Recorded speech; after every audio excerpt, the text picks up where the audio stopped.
ఇంకొక ఉదాహరణ, చంద్రబాబు గారి బావమడిది వియ్యంకుడు బాలకృష్ణ గన్ పట్టుకొని టపా టపా అని ఇద్దరిని కాల్చి పడేయలేదా అని అడుగుతా ఉన్నా. టపా టపా అని గన్ను పట్టుకొని కాల్చి పడేయలేదా అని అడుగుతా ఉన్నా. ఇదే పెద్ద మనిషి బాలకృష్ణ, చంద్రబాబు నాయుడు గారి వియ్యంకుడు, టపా టపా అని ఇద్దరిని లేపేయలేదని అడుగుతా ఉన్నా. ఎవరిదయ్యా గన్ కల్చర్ అని అడుగుతా ఉన్నా. ఆ తర్వాత సాక్షులు ఉండకూడదని చెప్పి ఆ ఇంట్లో ఉన్న వాచ్మెన్ను, అంటే వాళ్ళ ఇంట్లో ఉన్న వాచ్మెన్ను బండరాయితో మోది చంపారు. వాచ్మెన్ను కొద్ది రోజులకే, ఈ ఇన్సిడెంట్ జరిగిన కొద్ది రోజులకే ఆ ఇంట్లో ఉన్న వాచ్మెన్ను బండరాయితో మోది చంపారు.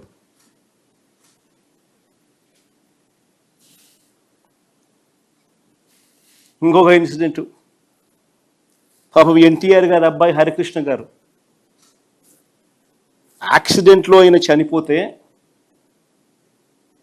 పరామర్శ కోసం అని చెప్పి పోయి చంద్రబాబు నాయుడు గారు పోయి కేటీఆర్తో పొత్తులపై చంద్రబాబు మాట్లాడారు శవాన్ని పెట్టుకొని.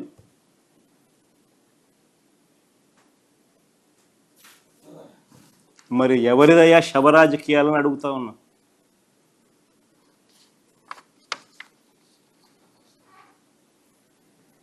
అంతేకాదు, సొంత కూతుర్నిచ్చి రాజకీయ జీవితాన్ని ఇచ్చిన సొంత మామ,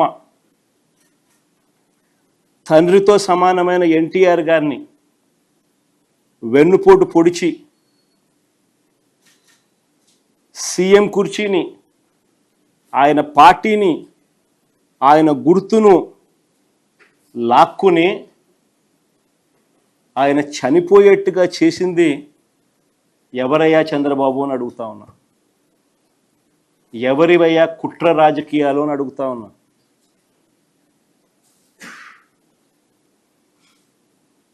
మరో ఇన్సిడెంట్, వంగవీటి మోహన్ రంగారావు గారు ఒక టైగర్. ఆయన ఎలా చనిపోయారు? పేదలకు ఇళ్ల పట్టాలు ఇవ్వాలని విజయవాడలో నిరాహార దీక్ష చేస్తూ ఉంటే అర్ధరాత్రి చంద్రబాబు నాయుడు గారి గవర్నమెంటు, తెలుగుదేశం పార్టీ అధికారంలో ఉంది, అర్ధరాత్రి నరికి చంపారు. ఈ ఘటనలో వేళ్ళన్నీ కూడా చంద్రబాబు గారి వైపే చూపిస్తాయి. హరిరామ జోగయ్య గారు అప్పట్లో తెలుగుదేశం పార్టీ మంత్రి, చంద్రబాబు నాయుడు గారి సహచరుడు, అప్పట్లో తెలుగుదేశం పార్టీలో మంత్రి. ఆయన ఏకంగా పుస్తకం రాశాడు ఏ రకంగా ఇన్సిడెంట్ జరిగింది, చంద్రబాబు నాయుడు గారి పాత్ర ఎంత బలంగా ఉంది అని చెబుతూ.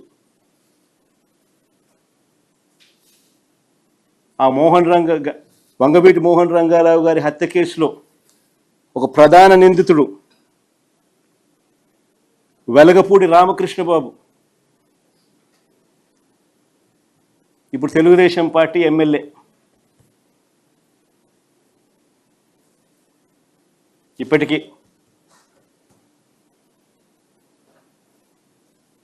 ఇంకా ముందుకు పోదాం.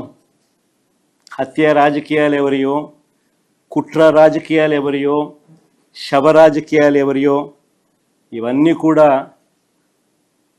ప్రజలందరికీ కూడా తేటతెల్లం అవుతా ఉన్నాయి. ఎన్టీఆర్ గారి మీద దాడి చేసిన కేసులో మల్లెల బాబ్జీ అనే వ్యక్తిని పోలీసులు అరెస్ట్ చేశారు. కొన్నాళ్ళ తర్వాత అతను ఒక లాడ్జీలో డెడ్ బాడీగా మారారు. డెడ్ బాడీగా మారిన ఆయన తన జోబీలో ఒక లెటర్ దొరికింది పోలీసులకు. ఆ లెటర్ సారాంశం ఏమిటంటే తనకు 3 లక్షలు ఇస్తానని చెప్పి చివరికి 30,000 ఇచ్చారని దాని సారాంశం. అసలు ఎన్టీఆర్ మీద దాడి కోసమే డబ్బులు ఇచ్చారా, అది నిజమైతే ఇచ్చింది ఎవరు అన్న దానిపై దర్యాప్తు లేదు. అన్నదానిపై దర్యాప్తు లేదు. ఈ కేసులో వేళ్ళన్నీ కూడా అప్పట్లో చంద్రబాబు వైపే చూపించాయి. ఇంకొక ఎగ్జాంపుల్, పింగళి దశరథరామ్, ఈయన ఒక జర్నలిస్టు. విజయవాడలో ఎన్కౌంటర్ అనే ఒక పత్రికను పెట్టి టీడీపీ ప్రభుత్వ అవినీతిని ప్రశ్నిస్తూ ఉంటే ఈ వ్యక్తిని హైదరాబాద్ నుంచి బస్సు దిగి రిక్షాలో ఇంటికి వెళ్తూ ఉంటే కత్తులతో దారుణంగా దాడి చేసి చంపారు.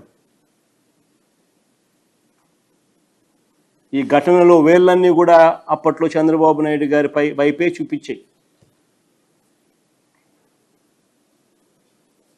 అడుగుతా ఉన్న చంద్రబాబు నాయుడు గారిని, ఎవరి అయ్యా హత్య రాజకీయాలు, ఎవరి అయ్యా కుట్ర రాజకీయాలు, ఎవరి అయ్యా శవ రాజకీయాలు?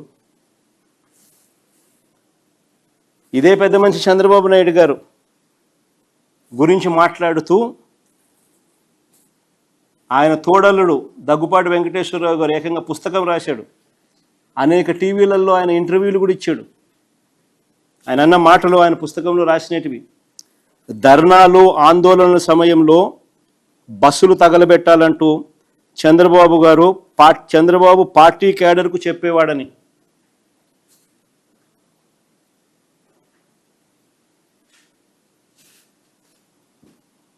బస్సులు తగలబెట్టకపోతే ఆ ధర్నాలు కావంట.